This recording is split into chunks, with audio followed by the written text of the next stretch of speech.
Salut à tous. Alors cette vidéo est un peu spéciale. En fait, comme je vous l'ai dit, je ne me limite qu'à 2 films par semaine au niveau des critiques parce que sinon je ne peux pas critiquer tous les films que je veux et donc c'est un peu compliqué pour moi en plus de me gérer avec un emploi du temps assez perturbé. Je peux même pas mettre en place les projets personnels que je voulais mettre parce que avec l'emménagement, le boulot, tout ça, j'ai vraiment du mal à m'organiser au niveau de mes projets. Donc, du coup, en fait, il y a pas mal de films que vous ne voyez pas et que j'ai vus, mais dont j'ai fait la critique. Et je me suis dit que c'était un peu dommage, j'avais quand même envie de parler de certains d'entre eux. Et je me suis dit, pourquoi pas faire des séances un peu rattrapage, dans lesquelles, en fait, je donne un avis assez rapide sur les films que j'ai vus dans un mois, et que je n'ai pas critiqué en vidéo. Donc voilà. Je vais commencer donc. Alors, c'est une vidéo totalement improvisée. Juste, j'ai pas de texte. Ça va être juste regrouper les films que j'ai vus et voilà, dire un avis rapide là-dessus en essayant d'être bref et concis. Alors, sachant que ça va être une section pour chaque mois. Je vais commencer par le mois de janvier 2017. Donc, par contre, ce n'est pas dit que je l'ai fait dans l'ordre du mois en question. Ça va être vraiment un coup de bloubi-bouga dans le mois. J'avais hésité d'ailleurs à faire sur tous les films que je n'avais pas critiqués en vidéo, mais ça aurait été beaucoup trop long. Et on commence par Silence de Martin Scorsese que je suis allé voir. Un film très intéressant. Alors, certains m'ont dit qu'il fallait être catholique pour apprécier ce film. Je pense surtout qu'il faut être sensible aux devoirs de mémoire de ce genre. C'est un film qui joue beaucoup sur son ambiance.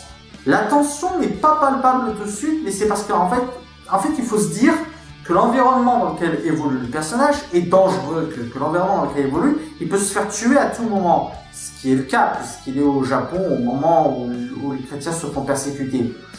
Du coup, j'ai trouvé le film très intéressant. J'ai pas vraiment de reproches à lui faire. J'ai trouvé les personnages plutôt attachants et je comprenais leur but.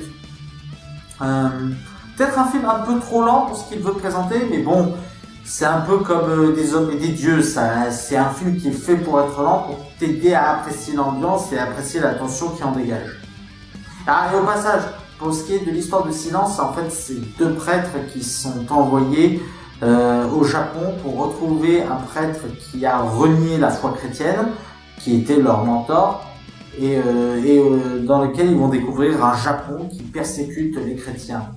Un sac de billes de Christian Duquet qui en fait nous raconte l'histoire de 2 enfants durant la Seconde Guerre mondiale.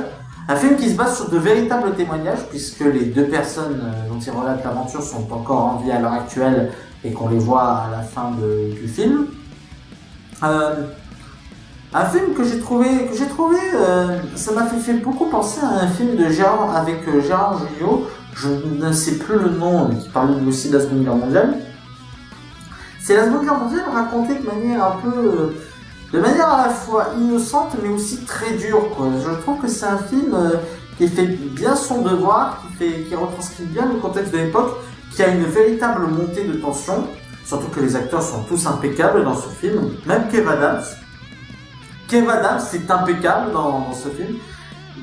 Je n'ai jamais dit que Kev Adams était un mauvais acteur, simplement je déteste les nouvelles aventures d'Aladin. Mais Kev Adams, dans Annie Public, dans Le Monde de Dory et donc dans Un sac de billes, il sait être plutôt convaincant. Donc voilà, un bon film, une très bonne surprise. Même Christian Clavier qui joue pourtant un tout petit rôle, je l'ai trouvé. C'est la première fois, je crois, que je le vois dans un registre dramatique. Et franchement, il est convaincant. C'est bizarre. Les acteurs que je trouve pas bons dans les comédies, je les trouve super quand ils commencent à jouer du drame. C'est le cas de Kev Adams et c'est le cas de Christian Clavier, dont je n'aime pas trop les comédies de base, et qui, je trouve, en tant que dramaturge, s'en sort vraiment bien. Passenger, ce film de Morten Tyldum, qui raconte l'histoire de deux voyageurs intergalactiques, en fait, qui vont tous les 2 se réveiller suite à des problèmes techniques. Je vous spoil pas trop le film, enfin le film est sorti il y a longtemps, donc vous devriez pouvoir l'avoir vu, mais au cas où si vous ne l'avez pas vu. Et donc, qui vont devoir survivre pendant un trajet qui va durer presque un siècle dans ce vaisseau où tout le reste de l'équipage dort. Alors, c'est un film qui reste très contenu. Enfin, je l'ai trouvé bien, j'ai plutôt apprécié le divertissement. Je trouve qu'il y a beaucoup de moments où il est faible. J'ai trouvé les personnages très attachants, les événements qui s'enchaînent de manière naturelle et assez drôles. Les personnages sont attachants, mais le film a quand même pas mal de moments assez faibles. Il y a des moments qui sont très bien, hein, des moments où il y a une bonne tension. Mais voilà, c'est un film de divertissement, sympathique certes, mais sans plus en fait. La Grande Muraille, film de Zhang Yimou, qui raconte donc l'une des légendes relatives à la Grande Muraille de Chine, qui était utilisée apparemment pour repousser des créatures représentant la cupidité des hommes. Alors, vous le savez, quand on fait des films d'action qui utilisent des éléments de folklore, de légende, de mythologie, ça me parle. Même si le film peut être mauvais, ça peut toujours m'attirer. C'est pour ça que la plupart d'entre eux que j'aime sont plus des plaisirs coupables qu'autre chose. Comme l'était Gods of Egypt l'année dernière, qui était vraiment un plaisir coupable. Et il y avait aussi Le Dernier Chasseur de Sorcières avec Vin Diesel, qui était un plaisir coupable aussi. La Grande Muraille, c'est aussi un plaisir coupable à ce niveau-là, parce que ça relate la mythologie chinoise. Mais c'est moins un plaisir coupable que les exemples que j'ai cités, parce que malgré tout, j'ai trouvé que le film dégageait moins de sympathie que ses prédécesseurs dans le genre. Dans le sens où en fait le film est réalisé, c'est un film chinois de base, hein. C'est d'ailleurs un des rares films chinois qui vise aussi l'international. En général, les films chinois ne visent que la Chine, que le public chinois. Dans ce film, ils ont voulu viser à l'international, mais tu sens vraiment les valeurs qu'a voulu apporter la Chine, disant oui, mais nous travaillons pour l'honneur, nos armées sont faites pour l'honneur, vous les Occidentaux, vous vous battez pour l'argent, vous n'avez réellement aucune cause. Je me suis senti un peu, la subtilité c'est pour les tapettes. À part ça, la mise en scène est très bien d'ailleurs, hein, mais il y a vraiment un code couleur qui est très intéressant dans ce film.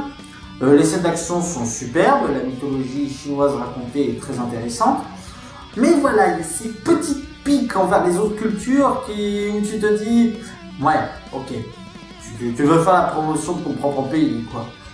Beauté cachée de David Frankel, donc l'histoire d'un chef d'entreprise qui va perdre sa fille de 6 ans et qui, dans sa dépression, se met à vouloir discuter avec la mort, le temps et l'amour, qu'il voit comme 3 entités et qu'il veut communiquer avec eux. Et en fait, ses collaborateurs vont organiser une mise en scène pour représenter l'amour, le temps et la mort via 3 comédiens.